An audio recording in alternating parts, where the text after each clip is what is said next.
The Lord of the Rings is an astonishing publishing phenomenon. My first book on Tolkien, Tolkien Man and Myth, was written in response to the negative response to the fact that The Lord of the Rings, in a whole number of opinion polls of various types, national opinion polls in the UK, Lord of the Rings was winning, hands down, 50% more votes than anybody else. It's the greatest work of the century, 20th century, greatest work of all time. And the response from supercilious critics was one of scorn. One critic sort of responded, well, this just shows the folly of teaching people to read.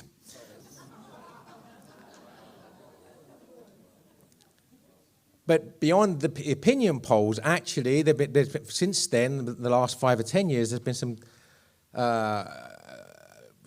What's the best-selling work of literature of all time? And number one is almost definitely Don Quixote by Miguel de Cervantes. And I sometimes say here, just to be controversial, because being controversial is fun, that the only reason that Don Quixote is the best-selling book of all time is the Spanish only ever wrote one book. I'm sorry, no, I know that's a lot of rubbish. It actually just reflects my own ignorance of Spanish literature, but it's funny. But it certainly is true that every high school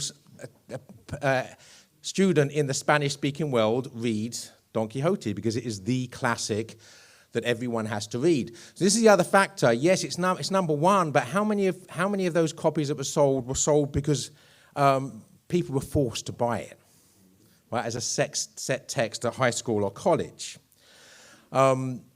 Similarly, the second best-selling book of all time appears to be A Tale of Two Cities by Charles Dickens. But again, and it's a wonderful book, of course, but how many people first read Tale of Two Cities because it was a set text at high school or college?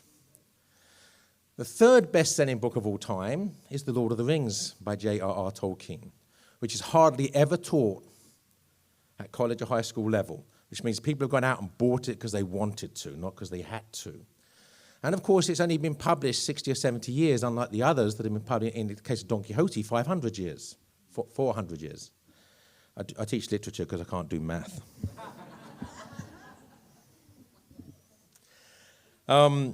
So what is this about this phenomenal work of literature? That's the most, the most popular book, one of the best-selling books of all time.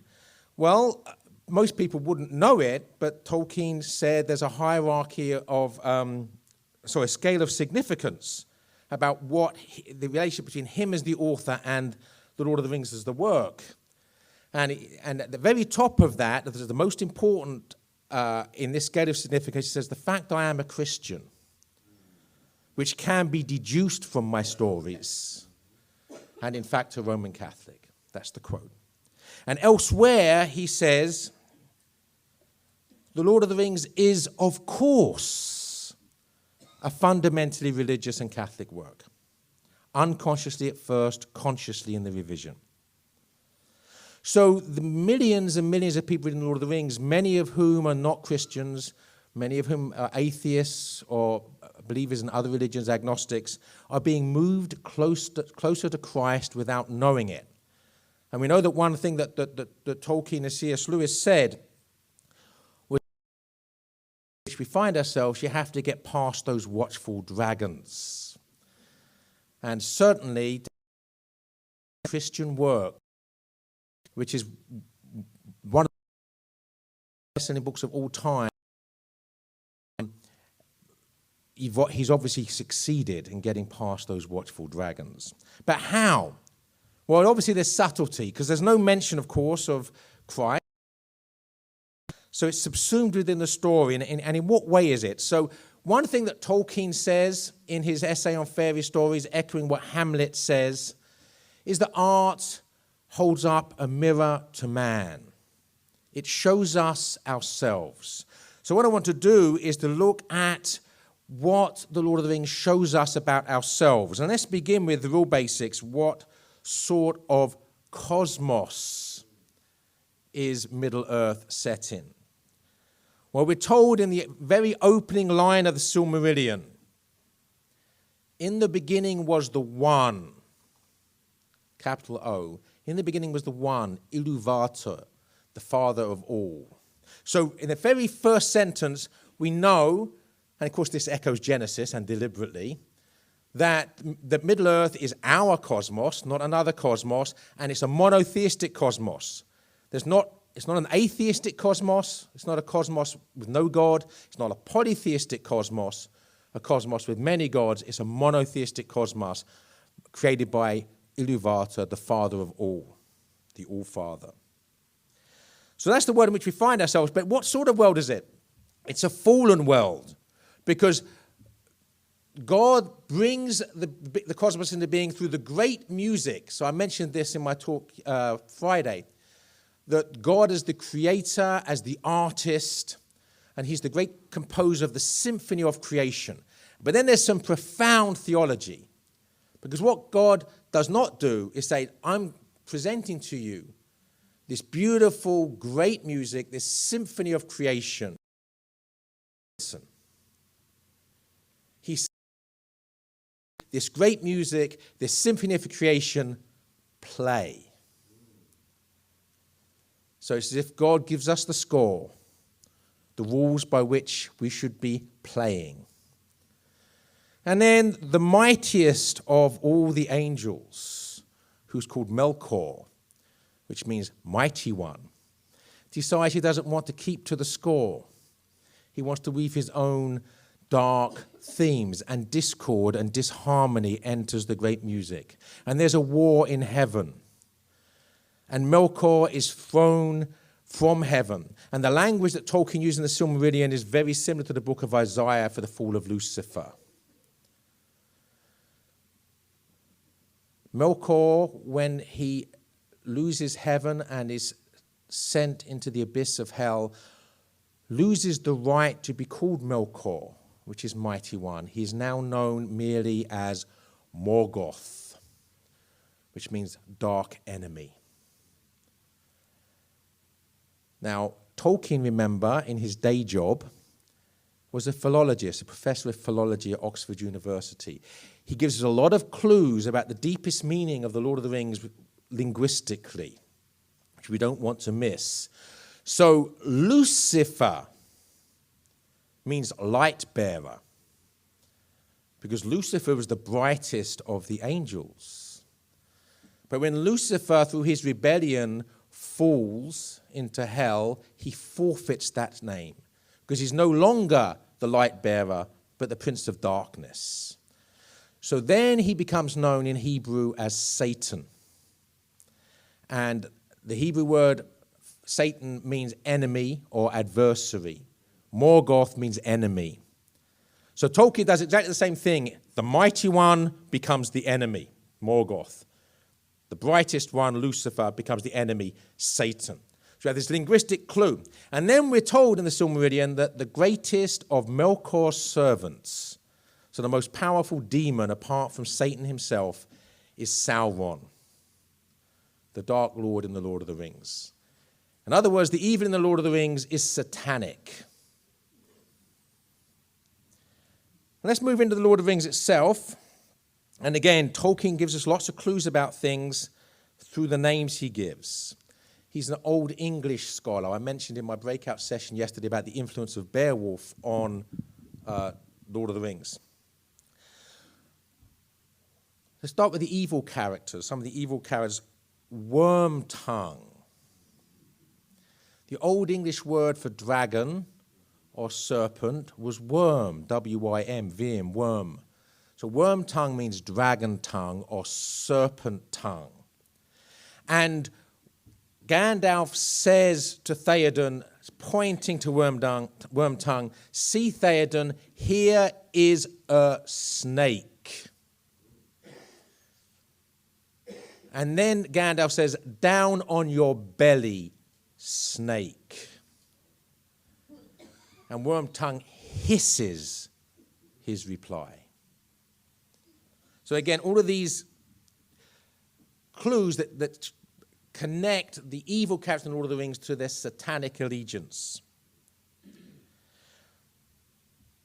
So what sort of man is presented to us in this mirror to man that's being held up in the Lord of the Rings? Well, I'll tell you what's not being shown to us, and that is Homo sapiens, which is a technical label that scientific people gave to us about 200 years ago. Prior to that, it didn't exist as a label. And it's a very silly label for who we are, if we know any Latin. Right? Homo sapiens means wise man. That might be a name that an arrogant man might give to himself. And as it's a product of the Enlightenment, that's understandable. But anybody who knows anything about the history of humanity will know that the defining characteristic of the history of humanity is not wisdom. So Homo sapiens is a rather silly name for who we are. The other thing we do not see being presented to us as who we are in the Lord of the Rings is Homo economicus. That basically all we are consumers who are only interested in gratifying our own desires. No, what we get is a far older and more classical understanding of who we are, one in Greek and one in Latin. The first is anthropos, where we get the Greek word for man, where we get words like anthropology. Anthropos means he who looks up.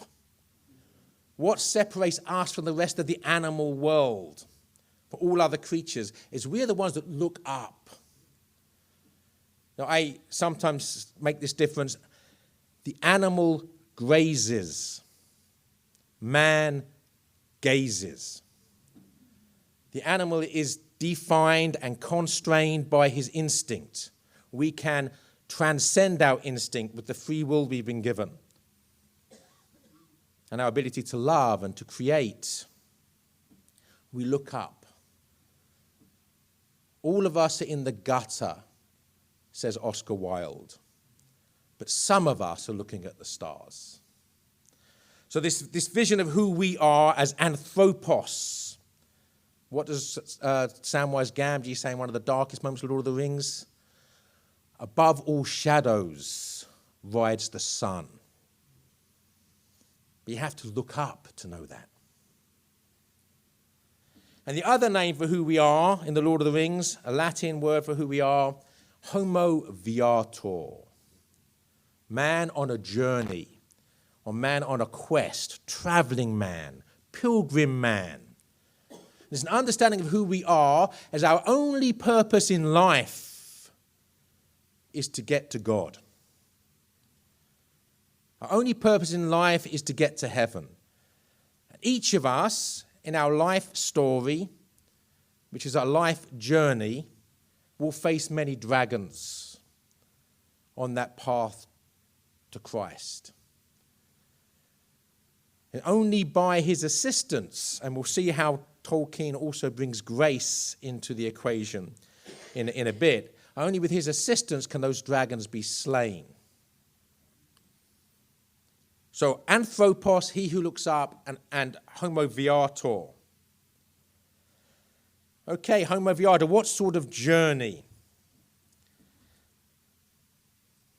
Well, obviously, both The Hobbit and The Lord of the Rings, it's a quest, right? They're all on a journey to achieve something.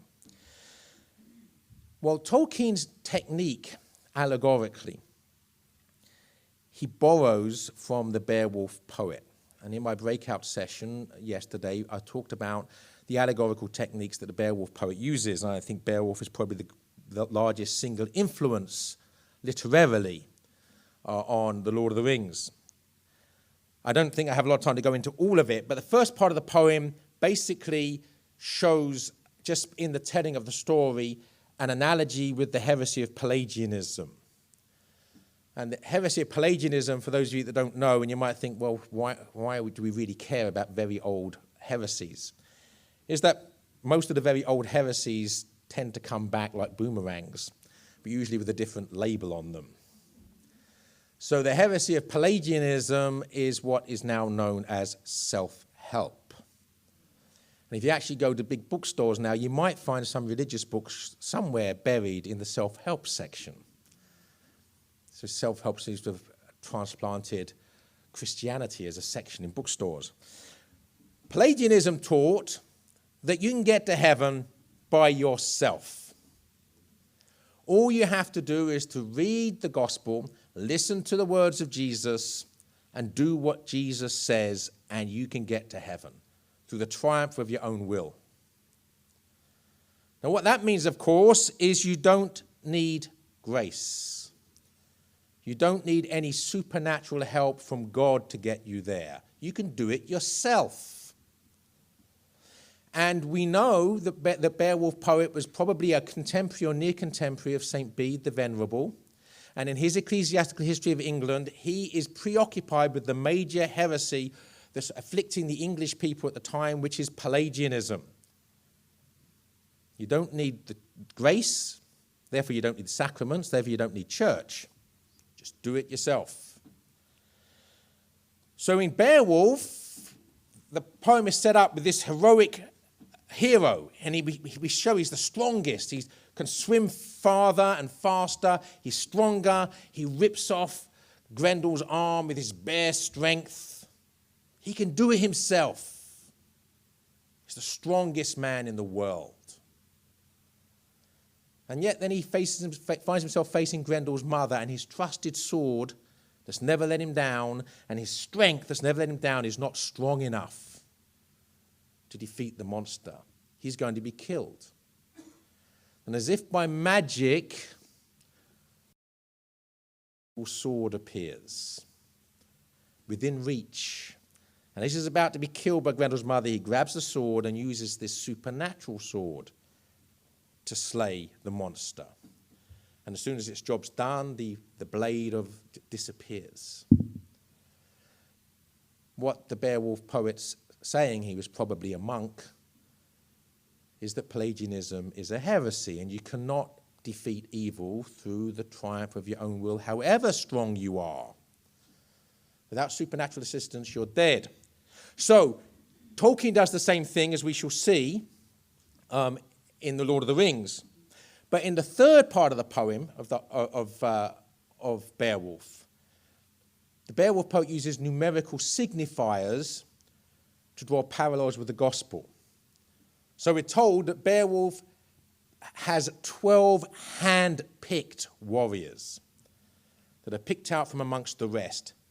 So when if you know how to read literature, you automatically think, okay, a king with 12 hand-picked warriors, maybe there's something going on here that's relating to the gospel. And then, of course, it's confirmed because one of the 12 is the traitor who raises the wrath of the dragon through his theft from the dragon's hoard. Influence, the parallels of the Hobbit are obvious. So Beowulf knows that now the dragon's wrath has been raised, he's the person that needs to destroy it, kill the dragon. He takes his hand-picked warriors with him. And when the dragon appears, all but one run off into the woods, leaving just one of his hand-picked warriors standing by him to fight the dragon. And at the very end of the poem, a burial mound has been raised in Beowulf's honor, and 12 knights on horseback are galloping in a circle around it. So first of all, the traitor has been replaced. There's 12 again. And the circle signifies eternity. What has been established here is permanent.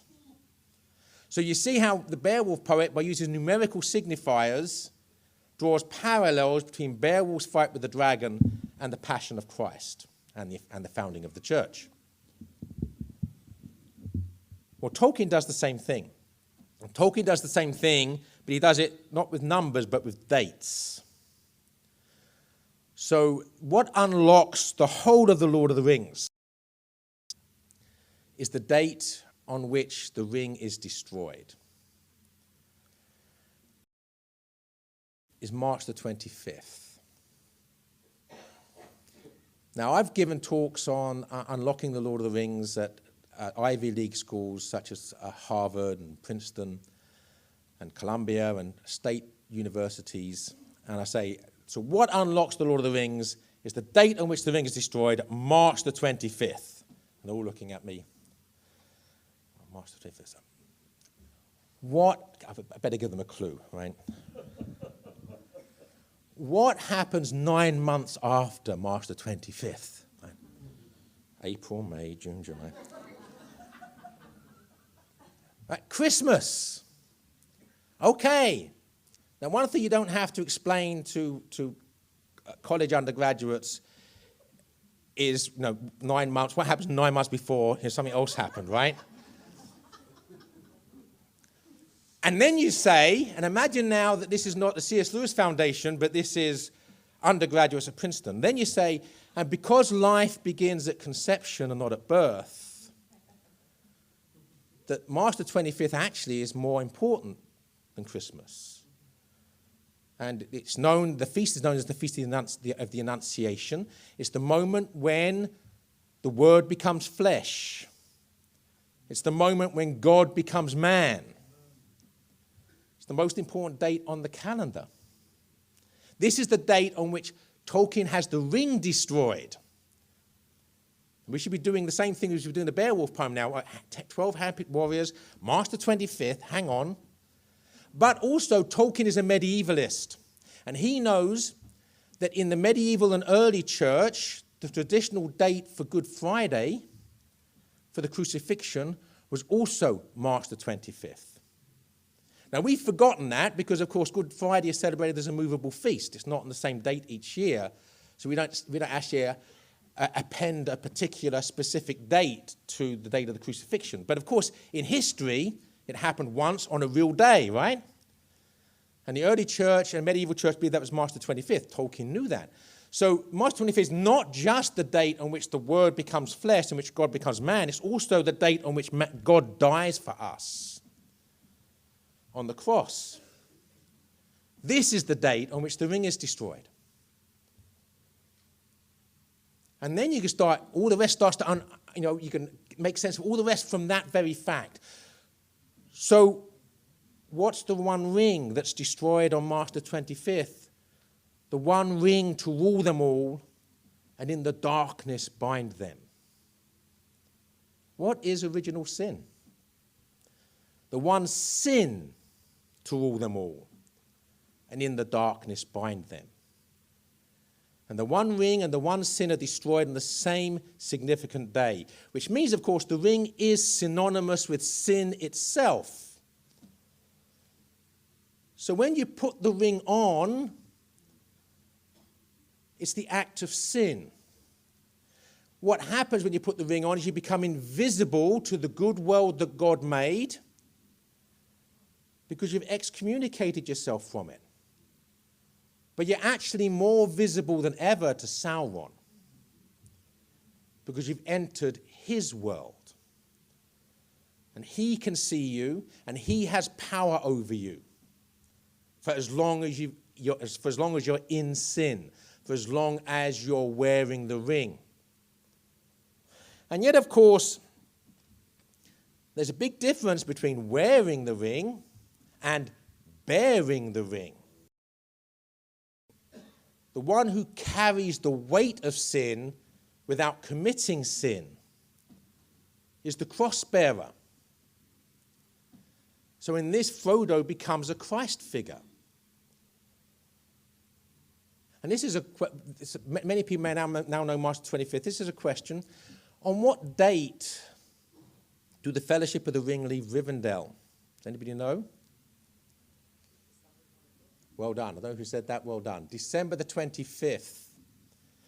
So Frodo's journey from Rivendell to Golgotha, Mount Doom, December 25th to March the 25th, signifies the life of Christ. All right, so we have Frodo in some sense as a Christ figure. And it's very subtle. I mean, Frodo as a Christ figure is more subtle than Aslan as a Christ figure. Because, Frodo is always just a hobbit. Aslan's always the son of the emperor over the sea, right?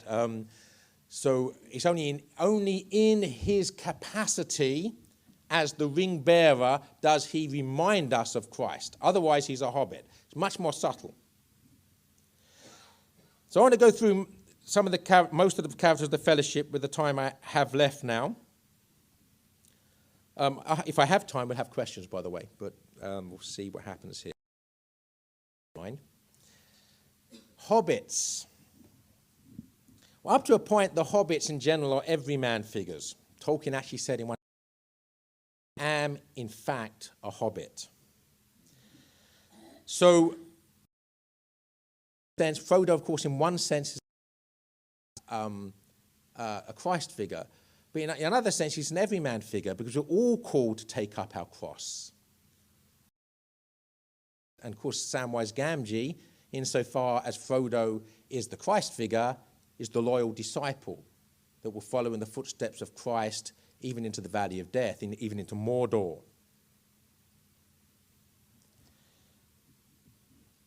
But there's one character in The Lord of the Rings who represents us more than anybody else. Does anybody want to maybe say who you think that might be? Sorry? That's good. I'm getting to him. Not Aragorn. Yeah, Boromir. And there's a very obvious reason. The Fellowship of the Ring has representatives of all the different races. Right? There's 4 hobbits. There's a dwarf. There's an elf. There's a wizard. And there's a king. Because Aragorn's there as the king. And there's a man. The one who represents us, Boromir. Well, that's a sobering thought. Because Boromir is the traitor. Boromir is the one who betrays the fellowship. Boromir is the one who will use the ring against the enemy. Now, of course, actually, we need to be a little bit fair to Boromir. Think about it. Put yourself in his position.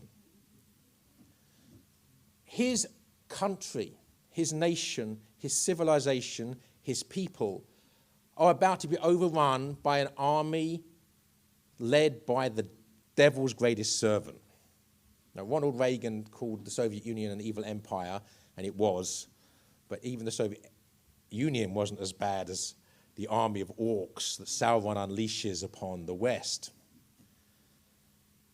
So for Boromir, why on earth are we not going to use this weapon? It's madness not to use this weapon. But the wise know if you use evil means to a good end, you become evil. So it could, of course, be true that if they had used the ring against Sauron, maybe Minas Tirith would have defeated Sauron. But in so doing, Minas Tirith itself would have become an evil empire. And if Minas Tirith becomes an evil empire as the price for defeating an evil empire, it hasn't won, it's lost.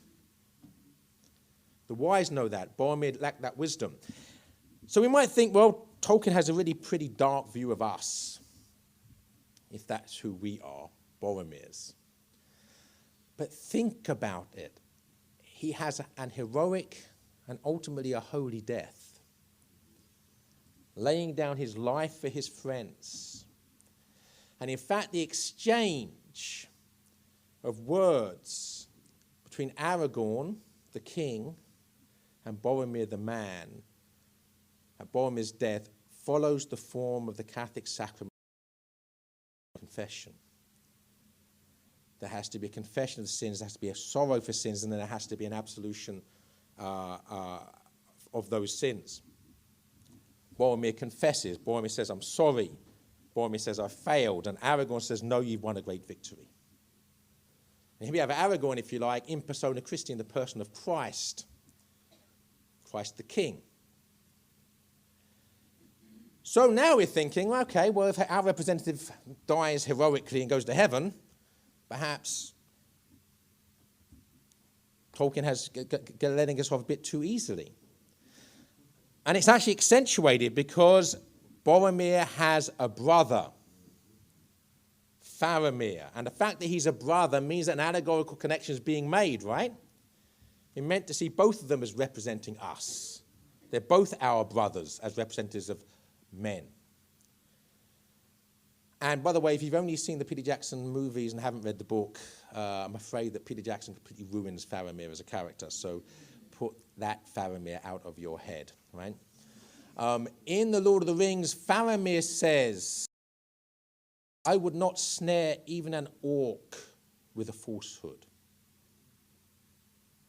I would not tell a lie to the devil himself. No evil means to a good end. But Faramir is the antidote to Boromir's pride.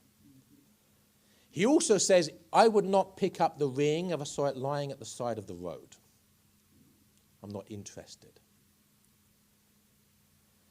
So now we have our representatives, Boromir, the sort of Mary Magdalene figure, who nonetheless dies and goes to heaven because he's a penitent and has a heroic death. Faramir, who seems to be a saint, think, well, hey, we get off quite lightly, don't we? We're doing pretty well here in The Lord of the Rings, we human beings. But then, as someone said, the other everyman figure is Gollum. Because what happens if you become addicted to sin? It's all that you want. Having the ring, possessing the ring, which means being possessed by the ring, is the only thing you care about. The more you live in, the more you cease to be the good hobbit, and the more you become a shriveled wreck. We should all be using a new verb, by the way, that's a neologism, which I want to enter the English language. If you keep doing that, you're going to Gollumize yourself. So, who are we? The mirror of the man being held up. Yes, we're tempted to pride. Yes, we can understand that. Yes, we can die heroically. Yes, we could be saints. But yes, we can also ruin and wreck ourselves by becoming possessed by our possessions.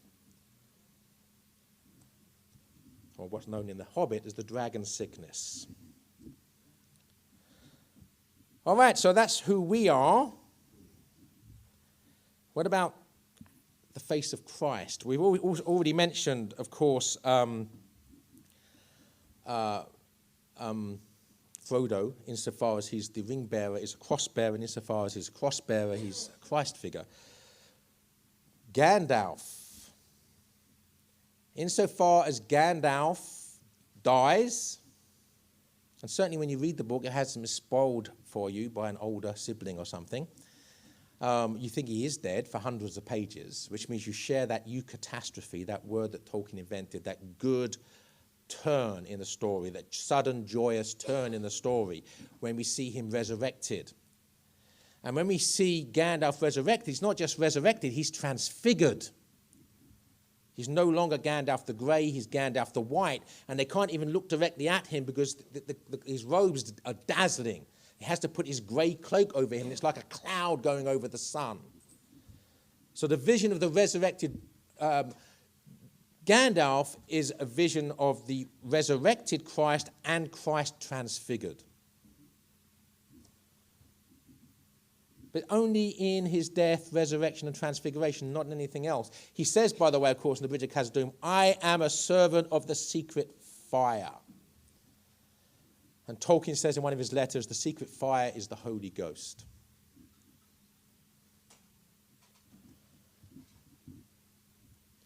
Aragorn. Aragorn represents Christ in his kingship. The third part of the book, of course, is called The Return of the King. The king has power. The king has healing power. The hands of the king are the hands of a healer, says the wise woman of Gondor. He uses something called king's foil, which is a weed. Only Tolkien, by the way, I'm sure other people have done it, but I can't think of anybody. Tolkien's brilliance is such that he can even use a plant as a Christ figure. Right? King's foil is this weed that everyone thinks is worthless. What do you want that for? It's not pretty. It's not beautiful. But king's foil, which means king's leaf, right? That leaf in the hands of the king has great healing power. It's not really a weed, actually. It has the power of God.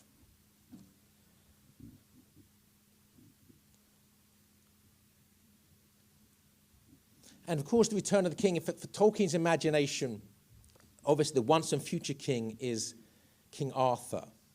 Also, there's the Jacobite aspect of English history, if you don't know it, that there was the glorious revolution in 1688. From my perspective, not very glorious. When the king, James II, is forced off the throne by an army of mercenaries from Holland. And so for 100 years, there's this Jacobite force which is waiting for the return of the king. And the two Jacobite uprisings, the better known one, I'm sure many of you have heard of Bonnie Prince Charlie. Indeed, I know that the wonderful Stan Matson used to have us all sing Will You Know Come Back Again, which is, of course, Oh, okay. Well, when you sing it, remember this is actually talking about Bonnie Prince Charlie, the true king.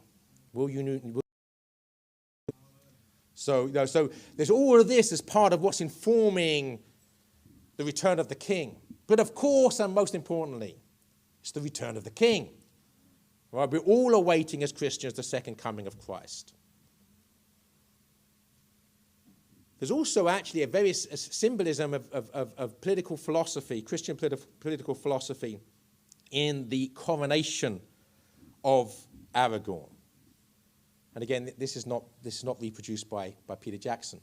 But in the book, it is the ring bearer who presents the crown to Gandalf, who puts the crown on Aragorn's head. This is the political philosophy of the Holy Roman Empire, because Frodo is Christ. Frodo gives the Pope, and it's the Christ who puts the crown on the head of the king. It follows the crowning of Charlemagne, the first Holy Roman Empire, with that political philosophy behind it. But the final coup de grace, the most brilliant thing about the Lord of the Rings, is the part of the Lord of the Rings which infuriated me the most when I first read it. And maybe you had the same experience. If you didn't know what's going to happen, you're reading it, you don't know what the story is going to be. We have followed Frodo by this point for 900 and something pages. He gets to the top of Mount Doom, excruciatingly slowly. I use the word excruciate there advisedly, excruciate from the cross, right? He's there. Now it's the easy part. I'll show you how easy it is, right?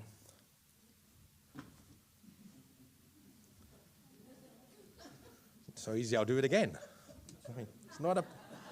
Right? And we have 900 pages to get to this moment. Right? And that's the easy part. He's done what he's walked up the hills, he's got to throw it in. But he doesn't do it. He doesn't throw it in. And you think, no, you can't do that. And you can't do that to me. 900 pages I followed you for this. Frodo, you are a miserable loser. And then it's your first ever exercise in literary criticism. Hang on for a second. It's not Frodo's fault. It's Tolkien's fault. Right? Tolkien, you miserable loser. How dare you stop Frodo throwing that ring into the abyss? And then you realize, of course, a few pages later, when it dawns on you, this is the most brilliant part of the whole story. And it's directly connected to Beowulf and the same moral as those first two parts of Beowulf. If the ring signifies sin, Frodo cannot destroy the ring through the power of his own will. He needs supernatural assistance. He needs grace. And now you're thinking, Gollum? Gollum is grace? How does that work out? Well, early on in the story, of course, Frodo says, I wish Uncle Bilbo had killed that miserable creature when he had the chance. It's a pity he didn't. To which Gandalf replies, pity? It was pity that stayed his hand. And Gandalf says, I'm sure that Gollum has some role still to play in this, for good or ill. And Bilbo's pity may save the lives of many, or many lives may be dependent upon Bilbo's pity. Later on in the story, when Frodo has the chance to have Gollum killed, the forbidden Paul, he stays the hand of the archers and says, now I do see him, I do pity him. And at that part of the story, the whole of Gandalf's speech is repeated in italics. Now, that means the writer wants us to get the point here, to connect this with what happened earlier. And later on, Sam also has the opportunity to kill Gollum and doesn't do so. So on 3 separate occasions, Gollum could have been killed with the absence of love. Because the most difficult commandment our Lord gives us is the commandment to love our enemy. Bilbo loved his enemy. Frodo loved his enemy. Sam loved his enemy. And if any of them had failed, Gollum would not have been there at the crucial moment. If you like, Gollum's presence at that moment was the reward for those earlier acts of love. And we're delivered by that love. I'm going to finish now on a somewhat lighter note. Well, that's a fairly light note, actually. Very good note. The Palantir stones. Those of you who know, they're the seeing stones in the Lord of the Rings. They, when you look into them, they don't necessarily tell you a lie, but they will tell you what the dominant will that controls them wants you to see. Do you know what the word Palantir means in Elvish? No? You don't know Elvish? You're not up in your Elvish? Shame on you. Palantir means far-seeing or far-seer. The German word for television is Fernsehen, which means far-seer. The English word for television is television, which means far-seer, right? Tele, Greek for far, video, to see in Latin. Tolkien's a linguist. He decides to call the Palantir stones a television. Now, and he said, I think it's a joke. I mean, we know during World War II, he was horrified by the way that the radio was being used to tell lies by all sides. Propaganda, no truth. Horrified, he says it in one of his letters. When he's writing The Lord of the Rings, television is new technology. It's out there. It exists. And I think it's a joke. And of course, Denethor in the story spends too much time watching television.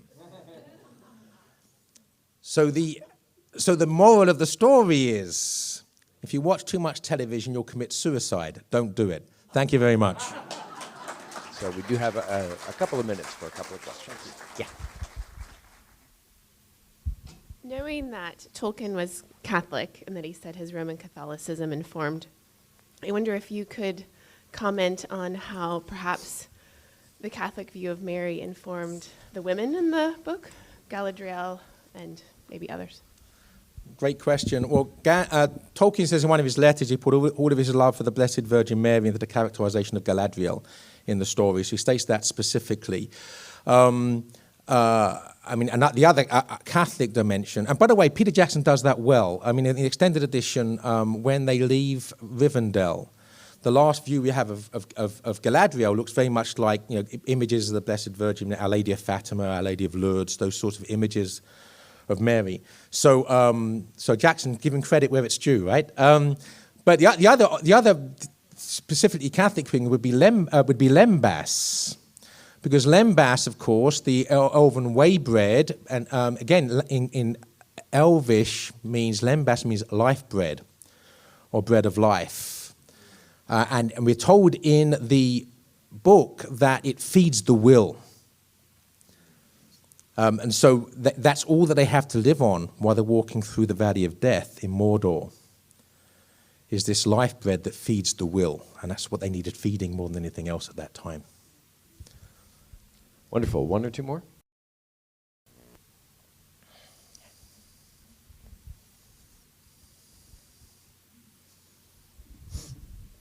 I had a friend one time connect Gandalf to an imperfect prophet, one who sees into the future but not perfectly about the coming of the cross-bearer and the role of the cross-bearer. How would you speak to Gandalf as the office of prophet? Well, I think that's a good analogy that's valid. I mean, bear in mind, you know, when applicability, that's Tolkien's points of applicability could be multiple points of applicability. Some are more obvious and more illicit than others. Some stretch it to the point of breaking the line of credulity. In other words, it doesn't work. I think that one does work, to see Gandalf as a prophet. Really, in the wider legendarium, to read this into the book necessarily, but he's an angel. We know from what Tolkien says and other things, he's actually a guardian angel. That's why he says, I'm a servant of the secret fire. Because this is before the time of Christ, so that no one's allowed to actually reveal the fullness of revelation, because this is happening you know, in the days of the Old Testament, in fact, many hundreds of years prior to that. Last one.